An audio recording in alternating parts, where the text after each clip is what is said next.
বাসন্তী থানার অন্তর্গত ফুলমারাঞ্চ অঞ্চলের 10 নম্বর গ্রামটিকে দেখুন।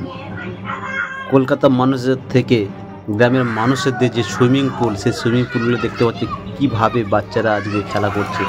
এই বর্ষাতে বৃষ্টি নেই, হালকা বৃষ্টি হওয়ার কারণে অল্প অল্প করে পুকুরের মধ্যে যে জল জমেছে সেটার মধ্যে স্নান করছে গ্রামের মানুষরা। এবং গ্রামের রাস্তাঘাটগুলো দেখুন এখনও পর্যন্ত কাঁচা রয়েছে। আমি যে গ্রামে ছিলাম সেই গ্রামের মাঠে ঘাটে এখনও পর্যন্ত জল নেই। বর্ষা কিভাবে হবে, কিন্তু মানুষের চিন্তা ইতিমধ্যে বেড়েছে।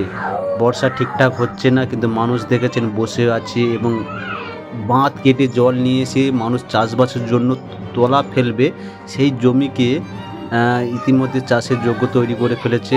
এবং গ্রামে ঘরবাড়িগুলো দেখলে আপনি বুঝতে পারবেন যে গ্রামের মানুষরা কীভাবে দিন কাটাচ্ছে। এতদিন কেন্দ্র সরকার বা রাজ্য সরকার যে সব জায়গাতে ঘর বাড়ি দিয়েছে, সেই ঘর বাড়ি গরিব মানুষ পায়নি।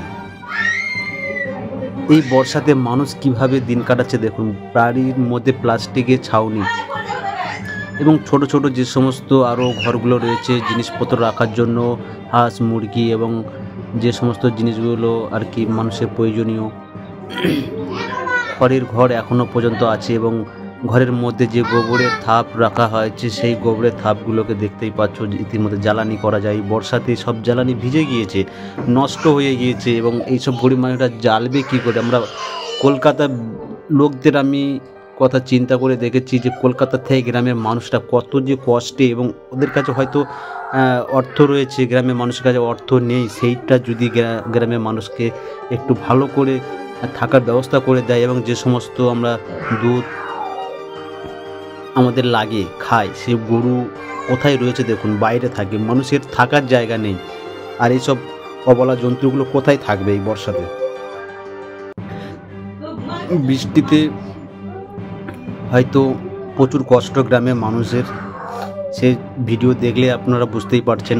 ভোট চলে গেছে, এতদিন মানুষের কাছে আসতো ভোট চাইতে, এবং দেখতে পাচ্ছেন পাখি থাকে উপরের মধ্যে, টিনের পাখির বাসা করে রেখে দিয়েছে পাখি থাকার জন্য।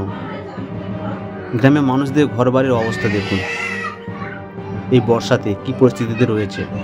এবং আমি দেখাবো আবার যে কলকাতা থেকে গ্রামের মানুষের যে জামা কাপড় শুকোনোর যে আইটেমগুলো আছে, ঘরের চালে কোথায় টাঙ্গা করে ঝুলিয়ে রাখা।